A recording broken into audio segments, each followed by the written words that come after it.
부담부 증여는 뭐냐면 증여자가 갚아야 될 채무를 수증자가 증여받는 사람이 떠안는 조건으로 증여받는 걸 뭐라고 그래요?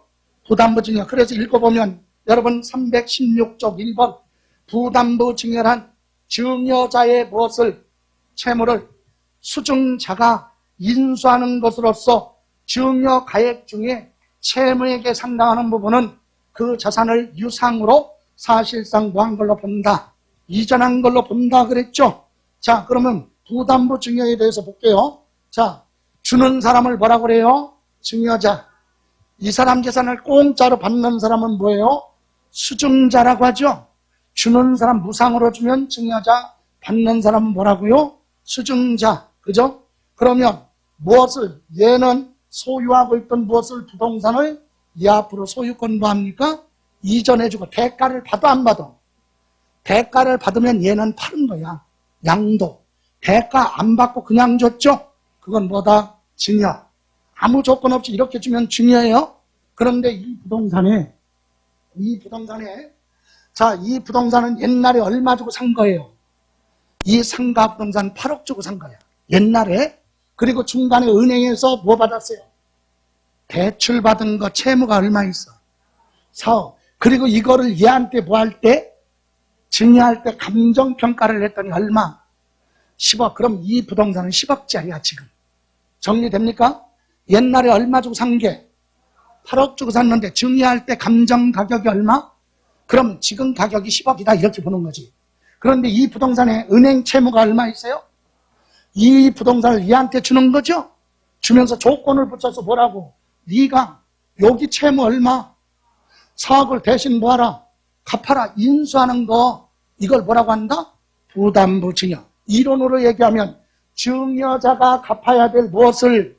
채무를 누가?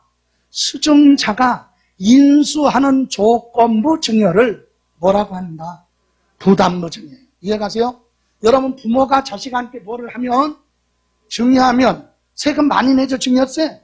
그래서 대한민국의 국민은 부모한테 자식이 증여할 때 이런 걸 하는 거지 뭐. 부담부 증여로 가야 세금 부담이 적잖아. 그죠? 그래서 이렇게 채무를 떠안는 조건이에요. 그럼 누구는? 자, 여기서 이제 봅니다. 증여자 준 사람은 원래 증여는 세금이 없죠. 그런데 요 얼마 4억에 대해서는 1번 얘는 수증자가 인수하는 채무액 얼마 4억은 얘가 팔은 걸로 보는 거야. 팔은 거. 얘 보세요. 왜 팔은 거야? 여기 잘 보세요. 얘가 갚아야 될 채무 얼마 4억인데 얘가 대신 갚기로 했잖아요. 그럼 얘는 안 갚아도 되지. 그리고 얘는 뭐 없어졌어? 부동산 줬으니까 없어졌죠. 그러니까 이 부동산을 다른 사람한테 팔았다 이거지. 얼마에? 4억. 안 갚아도 되니까 4억에 팔아서 갚았다 이거야. 이해가세요? 그래서 얘는 채무 부분 얼마? 4억은 뭘로 본다? 양도로 보는 거예요. 양도. 그러면 만약에 얘는 양도소득세 계산할 때 매매 차익이 있어야 세금 내죠? 이거 굉장히 어려운 거예요. 난이도 있는 거. 자, 보세요. 얼마 주고 샀어요? 옛날에 8억 주고 샀잖아요. 그런데 증여할 때 재산이 얼마짜리야? 10억짜리인데 옛날에 8억 주고 샀죠? 그 중에서 얼마를 양도로 봐? 4억을 양도로 보니까 10분의 4만큼 취득가격 계산해야지. 예? 10억짜리를 옛날에 얼마 주고 샀다? 8억. 그럼 4억에 팔았다면 4억에 대한 취득가격은 얼마냐? 10억일 때 8억이잖아요. 그럼 4억일 때 취득가격은 4,8이 32, 3억 2천만 원이 무슨 가격? 취득가격이 되는 거예요. 여기. 그러니까 3억 2천만 원이 무슨 가격? 취득가격. 그럼 얘는 4억에 팔았잖아요. 취득가격이 얼마? 3억 2천만 원을 빼. 그럼 얘는 매매 차익이 얼마야? 8천만 원 소득이 있는 거지. 그래서 얘는 4억을 팔았어도 매매 차익은 얼마? 8천만 원 생겼으니까 요거에 대해서 얘는 뭐 내야 돼? 양도소득세 내는 거예요. 그래서 이거는 우리가 시험에서는 이렇게까지 물어보지 않고 시험에서는 요거 물어보지. 부담부 증여 그러면 무슨 부분? 얘가 인수하는 무슨 부분? 채무 부분은 증여가 아니라 얘는 뭐다? 양도한 걸로 보고 요거에 대해서 양도록세 내는 거요. 예, 그럼 얘는 어떻게 돼? 얘는 생각해봐요. 여러분 증여는 공짜로 받은 게 증여죠? 얘 얼마짜리 받았어? 원래 부동산 10억짜리 받았죠? 다 공짜야? 이 중에 얼마? 4억은 앞으로 뭐 할 거야? 갚을 거. 지금 돈 주나 나중에 돈 주나 갚을 거는 증여가? 아니 공짜가 아니잖아. 그러니까 얘는 얘 입장에서는 어떻게 돼요? 전체 재산 얼마 중에서 10억 중에서 채무 얼마? 이건 앞으로 뭐 할 거니까? 갚을 거니까 빼. 이건 증여가 아니니까. 지금 돈 주나 나중에 돈 주나 매매죠 매매. 매매로 취득했다 이거지. 그럼 빼. 그럼 나머지 얼마? 6억은 뭐 받은 거 봐. 증여세를 내라. 6억을 증여받은 걸로 보는 거예요. 10억이 증여가 아니라 얼마? 6억만 공짜로 받았잖아요. 공짜로 받은 게 증여죠? 그럼 얘는 취득세 낼 때 이 증여세 내고 별도로 부동산 받았으니까 뭐 내야 돼? 취득세 낼 때 취득세가 달라. 4억은 증여가 아니라 갚을 거니까 매매죠? 그래서 매매로 취득한 걸로 취득세 계산하고 뺀 나머지 얼마? 6억은 증여로. 여러분 이제 취득세에서 본격적으로 수업할 때 나오는데 매매로 취득했느냐 상속을 받았느냐 증여를 받았느냐에 따라 세율이 달라. 그러니까 10억 전체에 대해서 취득세 계산하는 게 아니라 4억에 대한 취득세 따로 6억에 대한 취득세 세율이 서로 다르니까. 그죠? 요 4억은 뭘로 봐? 매매로 취득했으니까 취득세 세율 4억을 뺀 나머지 6억은 뭐다? 증여. 그래서 결론은 얘는 취득세도 내고 뭐? 증여세 내고 얘는 뭐만 내면 돼? 얼마? 4억을 양도한 걸로 본다. 이렇게 세금이 분산되니까 증여세 부담이 적어지는 거예요. 그래서 부모 자식 간에 보세요. 아버지가 뭐 하면서 증여하면서 아들한테 채무 갚아라 이런 조건으로 가면 이게 아니면 10억에 대해서 전체적으로 내야죠. 10억에 대해서 증여세 내야 되는데 얘는 증여세 얼마만? 6억에 대해서만 증여세 계산하잖아요. 그죠? 그러니까 세금을 절세할 수가 있다. 합법적으로 세금을 절세하면서 증여할 수 있는 게 가장 대표적인 게 뭐다? 부담부 증여. 그러면 이제 우리는 계산하는 건 이해를 돕기 위해서 한 거고 여러분이 이해할 때는 부담부 증여의 뜻이 뭐라고요? 부담부 증여는 증여자가 갚아야 될 무엇을 채무를 수증자가 인수 부담하는 조건부 증여. 이게 부담부 증여죠? 그럼 부담부 증여 딱 나오면 무슨 부분은 채무 부분은 증여가 아니라 매매야. 여기는 팔은 거고 얘는 매매로 뭐 한 거고 취득한 거고. 채무 부분 매매로 취득했으니까 취득세 내야죠. 4억. 예? 나머지는 증여로 보는 거예요. 이해가세요? 이렇게 점검을 하시면 되고 또 하나 나머지는 1월 달에 가서 할 거니까 생략을 하고 여러분 교재 보시면 317쪽 보세요. 317쪽에 보시면 배우자 등에게 뭐라고 그랬어요? 양도한 자산 증여 추정 나왔죠? 예. 여러분 우리 노트에도 보면 배우자 직계 존비속 간의 양도는 뭘로 본다? 증여. 이것은 중요하니까 보고 가야 돼. 여기 보세요. 자, 여러분 교재부터 볼까요? 맨 밑에 317페이지 맨 밑에 7번 1. 배우자, 이 얘기는 부부간에 또는 직계 존비속 하면 뭐? 부모, 자식간에 양도한 재산은 양도자가 그 재산을 뭐한 걸로 양도한 때 증여받은 걸로 추정하여 이를 배우자 등의 증여재산 가액으로 한다 그랬죠. 여기 보세요. 이게 무슨 말이냐? 이거예요. 자, 배우자 직계 존비속 간의 양도. 아버지가 누구한테? 아들한테. 아니면 남편이 누구한테? 부인한테. 부부간의 거래, 부모 자식 간의 매매 거래는 매매가 아니야. 기본이.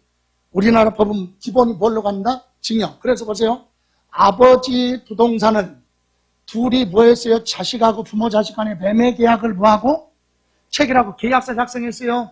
그리고 소유권을 보여줬어요. 이전했어요. 그리고 자녀가 부모한테 돈을 줬다 하더라도 이건 뭐가 아니야? 매매가 아니에요. 이해가세요? 그러면 이때는 보세요. 매매가 아니니까 얘는 보세요. 이 부동산을 받았으니까 어쨌든 취득세 내야죠. 근데 매매면 취득세만 내면 되는데 공짜로 받았으면 증여세 별도로 내야 되겠죠. 예? 그러니까 얘는 취득세도 내고 증여세 내느냐 안 내느냐 이거 결정해야 되고, 얘는 부모 입장에서는 양도로 볼 거냐 증여로 볼 거냐. 증여라면 세금 없고 팔았으면 양도득세 내야죠. 그런데 우리나라 법은 부모 자식 간에 또는 남편과 부인 간에 이렇게 매매계약 체결하고 부동산 소유권 이전한 건 뭘로 본다? 여기 일의 경우 이거죠. 매매계약을 체결하고 이전하는 건 뭐가 아니야? 양도가 아니라 뭘로 간다? 증여야. 증여가 세금 많이 나오니까. 양도가 아니라 뭘로 가? 다시 한번 아버지하고 아들하고 부동산을 매매계약 체결하고 아들이 이렇게 돈을 줬어요. 실제로 이렇게 줬다고 해. 자, 이거 10억짜리 10억을 이렇게 줬어. 둘이 매매계약했죠? 그래도 법은 매매로 보지 않는다. 뭘로 가? 증여는 주는 사람이 내는 거 아니죠? 증여는 받는 사람이 내. 그럼 얘는 뭐 내야 돼? 증여로 보면? 예, 증여세 내야 되고 취득세도 내겠죠. 부동산이니까. 이해가십니까? 그래서 자, 부모 자식 간의 부부 간의 매매 거래는 이의 경우는 양도가 아니라 보다 증여. 그래서 누구? 부모나 누구는? 남편은 뭐가 없어? 세금이 없지. 증여니까. 그럼 얘는 자녀나 누구는? 부인은 뭐 내고? 취득세 내고 증여니까 별도로 증여세도 내야 된다. 이해가세요? 아버지와 아들이 부동산 매매계약 체결하고 아들이 돈을 아버지 앞으로 줬어요. 그래도 법은 인정 안 해. 남편 부동산을 부인 앞으로 소유권 이전하고 부인이 돈을 남편 통장으로 입금했다. 믿을 수가 없어. 다 뭘로 가? 증여. 이해가세요? 그러니까 이거는 기본적으로 알아야 돼요. 부모 자식 간의 부부 간의 매매 거래는 있을 수가 없다. 근데 모든 법은 다 단정하면 안 돼. 예외가 있어. 자, 여기 보세요. 그래서 지금 이의 경우는 뭘로 본다고요? 네, 매매계약 했어도 매매가 아니라 증여로 가죠. 그런데 부모 재산이 누구 앞으로? 자녀 앞으로 소유권 이전하는데 증여가 아니라 그냥 매매로, 정상적인 매매로 인정해 주는 경우가 있어요. 어떨 때? 거짓말할 수 없는 거래. 누가 보더라도 입증할 수 있는 거래를 통해서 갔다. 예를 들어서 아버지 부동산이 경매 물건 나왔는데 아들이 경매에 참여해서 낙찰받았네? 짜고 하는 거 아니잖아. 예? 공개 입찰이니까. 또 아버지가 세금을 안 내서 아버지 부동산이 압류를 해서 공매에 처분되는데 아들이나 부인이 공매에 참여해서 낙찰받을 수도 있죠. 이런 건 거짓말할 수 없으니까 그냥 매매 거래로 인정해 주는 거, 증여가 아니라. 또 아버지 부동산과 아들의 부동산을 감정평가를 해서 비슷한 부동산끼리 서로 뭐를 해야? 교환. 이런 건 등기를 하니까 거짓말할 수 없다. 또는 아버지 부동산이 이렇게 오는데 얘가 기존에 있던 자기 부동산을 다른 사람한테 뭐 했어요? 먼저 팔았어. 그래서 그 돈을 받아갖고 아버지 통장에 입금을 하고 아버지 부동산이 왔다면 자금 출처가 입증이 되죠. 이런 경우라면 특별한 경우는 뭘로? 매매로 인정이 되지만 그렇지 않고 그냥 이렇게 둘이 매매했는데요. 그럼 볼 것도 없이 뭘로 간다? 증여. 그래서 2번 볼까요? 2번은 이거지. 자, 뭐예요? 아버지 부동산이 공매나 경매나 교환 이렇게 해서 일이 왔다. 아니면 아버지 부동산이 아들한테 오는데 아들이 요 지급한 사실이 객관적으로 뭐가 돼? 입증이 됐다. 그때는 뭘로 본다? 매매로 봐요. 그래서 이의 경우, 이거죠, 이거? 이런 절차로 소유권 이전은 뭘로 본다? 양도로 인정이 된다. 그래서 이때는 부모나 남편은 양도소득세 부담하면 되는 거고, 그죠? 자녀나 배우자는 증여가 아니잖아. 그러니까 뭐만 내면 돼? 취득세만 내면 되겠죠? 이해가세요? 그러니까 우리는 두 가지로 생각하면 돼요. 기본이 이거야. 시험에서는 부모 자식 간의 부동산 매매 그럼 볼 것도 없이 보여. 증여. 그런데 요 단어가 들어가면 아버지 부동산이 공매를 통해서 아들한테 갔다, 경매를 통해서 남편 부동산이 부인한테 소유권 이전했다, 교환, 아버지 남편 부동산과 부인 앞으로 되어 있는 부동산을 감정평가를 해서 비슷한 재산끼리 뭐했다? 맞바꿨다. 이런 단어가 들어가면 뭐고? 매매로 인정되고, 그렇지 않으면 뭘로 간다? 기본이 증여. 이거 알고 있어요. 이해가세요? 그래서 지금 한 걸 다시 한번 봅니다. 317쪽 맨 밑에 배우자 또는 직계 존비속에게 양도한 재산은 양도자가 그 재산을 양도할 때 양도가 아니라 배우자 등에게 무한 걸로 증여한 걸로 보고 증여세를 부과한다. 여러분 증여로 추정한다고 그랬죠? 추정이 뭐예요? 네? 추정이라는 얘기는 부모 자식 간의 매매 거래는 일단 증여로 보고 증여세 부과하는데 본인들이 증여가 아니라는 걸 뭐하면 입증이 되면 그때는 증여로 보지 않겠다. 뭘로 입증하라? 이런 거래로 이전했다면 인정해준다. 그래서 다음 장에 넘겨보시면 2번 나왔어요. 2번이 그거예요. 해당 자산의 다음 어느 하나에 해당하는 경우는 이를 적용하지 않는다. 이 얘기는 뭘로 보지 않는다? 증여로 보지 않는다. 박스 안에 1번 법원에 뭐? 경매. 아버지 부동산이 경매 물건 나왔는데 부인이나 아들이 경매에 참여해서 취득했으면 정상적인 거래예요. 두 번째, 아버지가 법원으로부터 파산 선고 받아요. 그럼 파산 선고 받은 사람 재산은 법정 관리, 법원에서 관리하는데 그걸 취득했다면 인정해준다. 매매 거래로. 세 번째는 공매죠. 세금을 안 내서 압류 등의 절차를 밟아서 공매 처분하는 건 증여가 아니라고 양도, 매매로 보겠다. 그리고 와서 5번에 가서 배우자 등에게 대가를 받고 양도한 사실이 명백하게 인정되는 경우로서 1번 권리의 이전이나 행사에 있어서 등기를 유하는 재산하면 부동산이에요. 부동산은 등기해야 되니까. 그래서 부동산을 서로 뭐했다? 교환했다. 그건 매매로 인정합니다. 이해가세요?